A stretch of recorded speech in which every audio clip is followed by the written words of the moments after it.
There is someone in your life right now who doesn't even have to say a word and your entire mood shifts.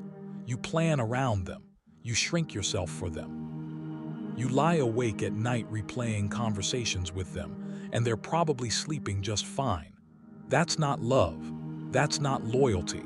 That's a prison, and you built it yourself. Today, that changes. Marcus Aurelius, one of the most powerful men who ever lived, faced the same trap, and he left behind 7 rules that will finally cut that invisible chain. Stay with me. Rule number 4 is the one most people never hear, and it's the one that changes everything. Rule number 1, name the chain. Awareness is the first break. Marcus Aurelius wrote, "The first step is to know what you are doing." Most people never get there. They just feel the weight, the anxiety, the people-pleasing, the dread, without ever naming it. So let's name it right now. Someone has power over you when you edit yourself before speaking to them. You feel relief when they approve of you and crushed when they don't. Their mood becomes your emergency. That's not a relationship. That's a hostage situation with good manners. And here's what Stoicism teaches us first. You cannot free yourself from a chain you refuse to see. Say it out loud, even just in your head. This person has too much power over my peace. That sentence alone begins the work. Rule number 2, separate their actions from your story about them. Here's a question worth sitting with. When they ignored you, what actually happened? They didn't respond, that's the fact. Everything else, they don't care. I must have done something wrong. I'm not important to them. That is your story, and your story is costing you more than their silence ever could. Marcus Aurelius put it plainly, you have power over your mind, not outside events. Realize this and you will find strength. The event is neutral. Your interpretation is the wound. Think about the last time they hurt you. Now ask yourself, how much of that pain was what they did, and how much was the meaning you gave it? Most people never separate those two things. That's why they stay trapped. Rule 2 is simple but brutal. Stop completing the story for them. Judge only what actually happened, nothing more. Rule number 3, withdraw what you gave them without your permission. At some point, and you may not even remember when, you handed this person a key to your peace. You didn't sign a contract. There was no ceremony, but you gave it to them. Every time you adjusted your behavior to manage their mood, you handed them the key. Every time you swallowed your truth to avoid their reaction, you handed them the key.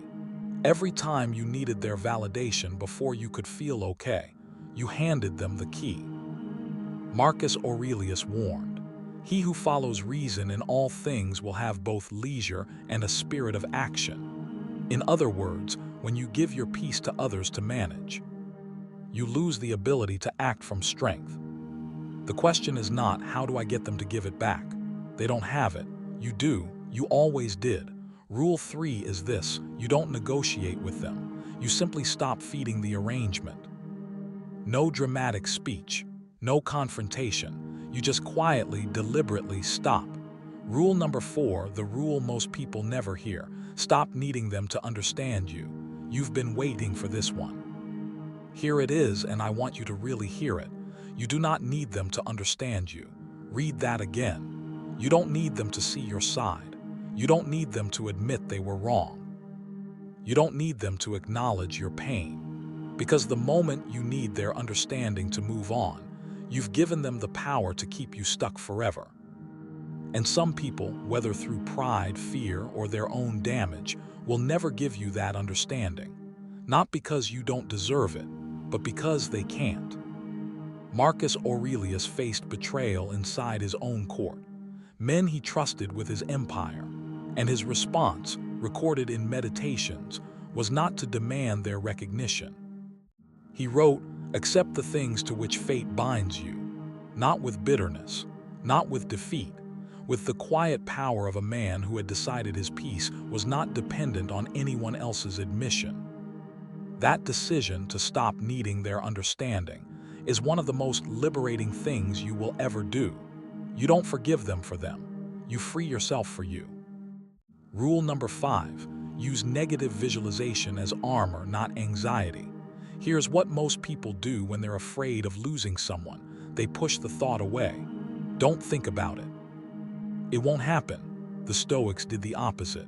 They practiced what Marcus Aurelius called imagining the worst, not to spiral, but to strip it of its power. What if they never changed? What if this relationship, exactly as it is all it will ever be? What does your life look like if you accept that fully? When you sit with that question, really sit with it, something unexpected happens. The fear begins to shrink, because what you discover is that you can survive it. You have already survived versions of it, and the vision of life without their approval is not the abyss you imagined. It might even be quieter, lighter.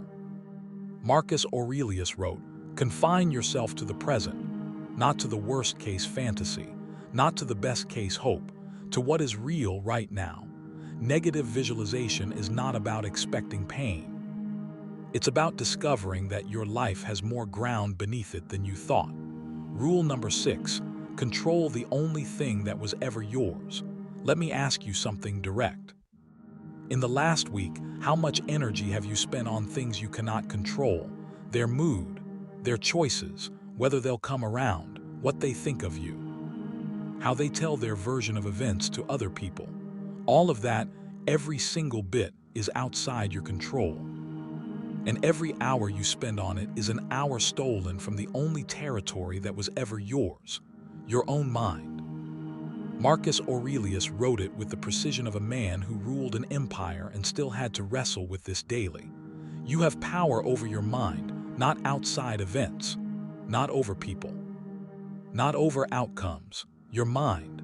What can you actually control, whether you respond or react, whether you speak from fear or from principle, whether you let their absence shrink you or sharpen you? Rule 6 is not passive. It's one of the most active decisions a person can make. Choose today to redirect every ounce of energy spent on them back into yourself. That is where the power was always supposed to live. Rule number 7, see the bigger picture. They are not your whole story. When you are in the middle of this, when someone has taken up permanent residence in your head, it feels like they are everything. The center of your world, the measure of your worth. The thing that determines whether today is a good day or a bad one. But pull back for a moment. Think about the person you were 10 years ago. Think about someone who had that kind of power over you then. Are they still the center of your world?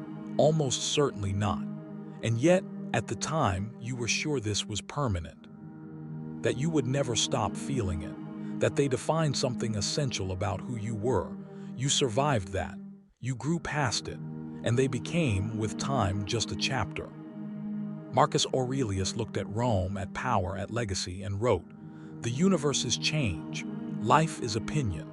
Meaning, what feels enormous right now is filtered through the lens of where you stand today. Change your lens and everything shifts. This person, however real their hold feels, is not your whole story. You are. You were the protagonist before they arrived. And you will be the protagonist long after their role in your life has passed. Rule 7 is the deepest act of emotional freedom. Seeing yourself as the author, not the character who waits for someone else to write what happens next. 7 rules, not theories, not wishes. Principles that Marcus Aurelius lived by, in a life far more complicated and pressured than most of us will ever face. And every single one of them points to the same truth. The person with too much power over you, they didn't take it. You gave it quietly, gradually, out of love, fear, or habit. And you can take it back, not through conflict, not through distance, through the slow, deliberate work of returning your attention to yourself. Start with just one rule today, anyone. Name the chain, question your story, stop needing their understanding, reclaim your mind. That is enough for today. If this reached something in you, share it with someone who needs to hear it. And if you want to go deeper into the Stoic principles that actually change how you live, stay on this channel. There's more where this came from.